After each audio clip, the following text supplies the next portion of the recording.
The German plan to invade America. Through Mexico, most people know the Zimmermann telegram as a few lines of intercepted text that helped drag the United States into the First World War. A desperate German offer to Mexico. Help us fight the Americans, and we will give you back Texas, New Mexico, and Arizona. History textbooks treat it as a footnote, a clumsy diplomatic blunder that backfired spectacularly. But that version of the story leaves out almost everything that matters. The telegram was not a spontaneous act of desperation. It was the visible tip of a much larger German strategic operation that had been developing for years. Behind that single decoded message sat detailed military studies, logistical calculations, weapons shipments, intelligence networks buried deep inside Mexican territory, and a genuine belief within the German High Command that the United States could be neutralized through its southern border before American troops ever set foot in Europe. To understand how Germany reached that point, you have to go back to the years before 1917. The relationship between Germany and Mexico did not begin with a telegram.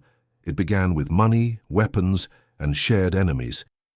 Mexico, in the early 1910s, was tearing itself apart. The Mexican Revolution had turned the country into a war zone. Factions fought factions. Presidents rose and fell in months. The countryside burned. And right in the middle of that chaos, German intelligence saw an opportunity that was too good to ignore. The Kaiser's government had been watching the United States with growing anxiety since the turn of the century. American industrial output was exploding. The U.S. Navy was expanding at a rate that threatened German ambitions in the Caribbean and the Pacific. Germany had colonial interests in the region. They held territory in Samoa and maintained coaling stations that depended on access to sea lanes the Americans were increasingly claiming as their own. A confrontation was not guaranteed, but it was plausible enough that the German General Staff began asking a very specific question. If war with the United States becomes unavoidable, how do we keep American soldiers off European battlefields long enough to win? The answer they kept coming back to was Mexico. Germany began cultivating relationships with Mexican revolutionary leaders years before the World War started.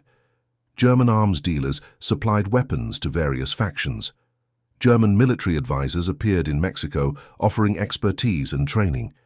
The German ambassador in Mexico City operated less like a diplomat and more like an intelligence handler, building networks of informants and sympathizers across the country. None of this was charity. Every rifle shipped and every handshake exchanged served a single strategic purpose. If the moment came, Germany needed Mexico ready to move against the United States. The logic was straightforward. The United States Army in 1914 was small, shockingly small for a nation of its size and wealth. The entire regular force numbered around 100,000 men, scattered across dozens of posts and garrisons. The National Guard added more bodies, but lacked training and modern equipment. If Mexico launched a military offensive across the border, the United States would be forced to mobilize everything it had to defend its own territory. Troops that might otherwise ship out to France would instead be fighting in the deserts of the Southwest. Every American soldier pinned down in Texas was one fewer American soldier in the trenches of the Western Front. Germany had already seen a preview of how this could work. In 1916, the Mexican Revolutionary General Pancho Villa launched a cross-border raid on the town of Columbus, New Mexico. Villa's men killed American soldiers and civilians, burned buildings, and retreated back across the border. The American response was massive, and exactly what German planners hoped a larger conflict would produce. President Woodrow Wilson sent General John Pershing and nearly 11,000 troops into Mexico on a punitive expedition that lasted almost a year. 11,000 soldiers tied up, chasing one guerrilla leader through the Mexican desert.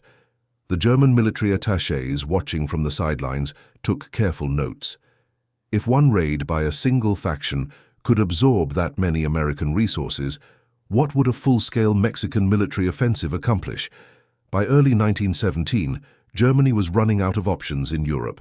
The Western Front was a grinding stalemate, consuming men and material at a rate the German economy could barely sustain. The British naval blockade was strangling German imports. Food shortages were spreading across German cities.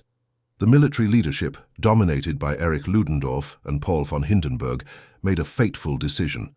They would resume unrestricted submarine warfare in the Atlantic, sinking any ship heading for British or French ports, regardless of nationality. They knew this would almost certainly bring the United States into the war. But they calculated that if German U-boats could cut off Allied supply lines fast enough, Britain and France would collapse before American troops could arrive in meaningful numbers. The Zimmermann telegram was the insurance policy for that gamble.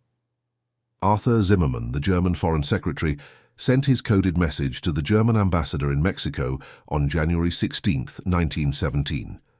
The instructions were precise.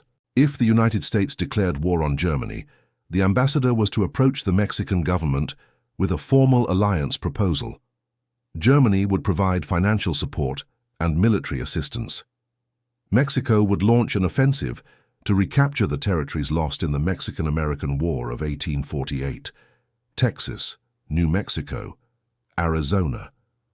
The message also suggested that Mexico should invite Japan to join the coalition, opening a third front against the Americans on the Pacific coast. What most people never learn is how seriously parts of this plan were taken on both sides. The German military did not send that telegram expecting it to be laughed off. They had spent years building the groundwork. German agents operating in Mexico had already mapped out potential invasion corridors along the border. They had identified which Mexican military units might be persuadable and which Mexican political figures were sympathetic to an anti-American alliance. Weapons and ammunition had been flowing south for years. The infrastructure for a coordinated military operation was not complete, but it was far more developed than the popular story suggests. On the Mexican side, the reaction was more complicated than a simple rejection. President Venustiano Carranza did not dismiss the German offer out of hand. He convened his military advisors and asked them to evaluate whether an invasion of the American Southwest was feasible. The generals studied the proposal seriously. They looked at troop numbers, supply lines, terrain, and the capacity of the Mexican army to sustain an offensive across hundreds of miles of hostile desert. Their conclusion was not enthusiastic, but it was not an automatic refusal either. The Mexican military assessment acknowledged that a full invasion was beyond their current capability, but suggested that targeted operations along the border, combined with support for Mexican communities inside American territory, could create significant disruption. Carranza ultimately declined the German offer, but not because he found it morally objectionable. He declined because the math did not work. Mexico was still in the middle of a civil war. The army was fractured. The economy was destroyed.